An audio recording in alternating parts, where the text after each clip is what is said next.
ఈ 2025లో దేవుడు కాచి కాపాడాడు గనక అందరి నిమిత్తం ప్రార్థన చేసుకుందాం.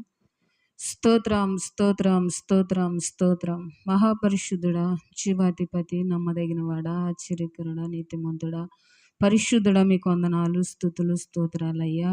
గతించిన నైనా నీ స్తోత్రాలయ్యా. 2024 అంతా కాసి కాపాడి నైనా ఈ 2025లో నా ప్రభువా మీరు చేసిన ప్రతి మేలుకై నీ స్తోత్రాలు, వందనాలు ప్రభువా.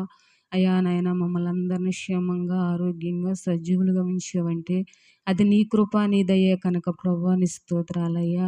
కుటుంబాల క్షేమం కొరకు నైనా, దేశం క్షేమం కొరకు నా ప్రభువా అయ్యా మేము ప్రార్థిస్తున్నాం తండ్రి. నీ స్తోత్రాలయ్యా. బిడ్డల అవసరాల నిమిత్తం, చదువుల నిమిత్తం నా ప్రభువా అయ్యా నాయన నిన్ను గణపరుస్తుండగా దేవా నీ స్తోత్రాలయ్యా. మీ కృపలో జ్ఞాపకం చేసుకోండి. ఆరోగ్య విషయంలో నా ప్రభు నాయన ప్రతి వారికి నెమ్మదిని, సమాధానం, ఆరోగ్యాన్ని మీరు కలుగు చేయండి. మీరు ఆశీర్వదించే దేవుడు కనుక నాయన నీ కృపలోనైనా బలపరచండి.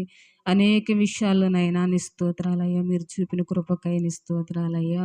గత కాలంలో ఎన్నో మేళ్లు చేసిన దేవుడు ప్రభువా అయ్యా నాయనా నీ స్తోత్రాలు, వందనాలయ్యా. పనులు లేని వారికి పనులు మీరు సహాయం దయచేయండి తండ్రి. నీ స్తోత్రాలు, వందనాలు ప్రభువా. ఆరోగ్య విషయంలో మీరు ఆవిషణ ఆరోగ్యాలు పొడిగించండి ప్రభువా. అన్ని విషయాల్లోనైనా మీరే గొప్ప కార్యాలు మీరు జరిగించండి తండ్రి. ఇంతకాలం కాసిన దేవుడు ఇక ముందు కాలంలో కూడా నీ కృప, నీ కాపుదల, నీ కనుదృష్టినైనా మాపై, నాపై, సంఘంపై, దేశంపై, రాష్ట్రంపై మీరు ఉంచమని యేసు నామమున అడిగి ప్రార్థిస్తున్నాను తండ్రి. ఆమేన్. అందరికి వందనాలు. దేవుడు మిమ్మల్ని దీవించును గాక.